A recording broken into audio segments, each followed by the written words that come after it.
இந்த உபாசனை முறைகள்ல நமக்கு இந்த ஸ்ரீ வித்யா அப்படிங்கிறது ஸ்ரீ அப்படிங்கிறது அதாவது பொதுவாக நமக்கு இப்ப ஸ்ரீ அப்படின்னு போட்டு அதோடைய பெயரை போடுவோம். அவர்கள், ஸ்ரீமதி ம்.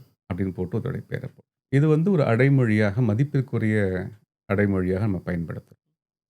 அந்த ஸ்ரீங்கிறது எதையெல்லாம் குறிக்கும் அப்படின்னா, ஒரு மேன்மை தாங்கிய ஒரு விஷயத்தை சொல்றது. ரொம்ப ஒப்புயர்வற்ற அழகுணர்ச்சியை சொல்லும்.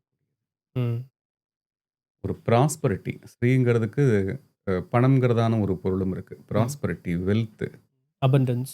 அபண்டன்ஸ் இது எல்லாமே நமக்கு ஸ்ரீல வரக்கூடியது. இது எல்லாத்தையும் உள்ளடக்கியதாக யாரோ ஒருத்தர் இருக்கிறாங்க. அதனால அவங்களுக்கு ஸ்ரீன்னு பேரு. ஓகே. சரியா? இது எல்லாத்தையும் உள்ளடக்கி ஒருத்தங்க இருக்கிறாங்க. அது யாரு அப்படின்னு பார்க்கும்போது, நமக்கு பிரம்மம்னு ஒண்ணு சொல்றோம். அதுதான் அடிப்படையா சொல்றோம். நிர்குண பிரம்மம், சகுண பிரம்மம், நிர்குண பிரம்மம்னு சொல்றோம். நிர்குண பிரம்மம் தான் தான் தானாக இருக்கும்பொழுது அங்க இயக்கம் நமக்கு ஒண்ணுமே இல்ல. அது அப்படியே இருக்கு. அது பாட்டு இருக்கு. ஒண்ணுமே இல்ல. இருக்குது. அவ்வளோதான்.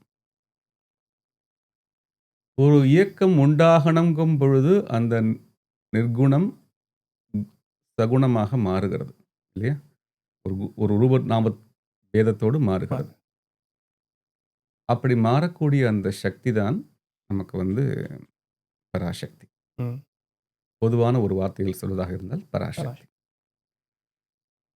இந்த பராசக்தி அன்னையை வழிபாடு பண்ணக்கூடிய உன்னதமான ஒரு வழிமுறைக்கு ஸ்ரீ வித்யா வழிமுறைன்னு பேரு. வித்தைன்னு அறிவது.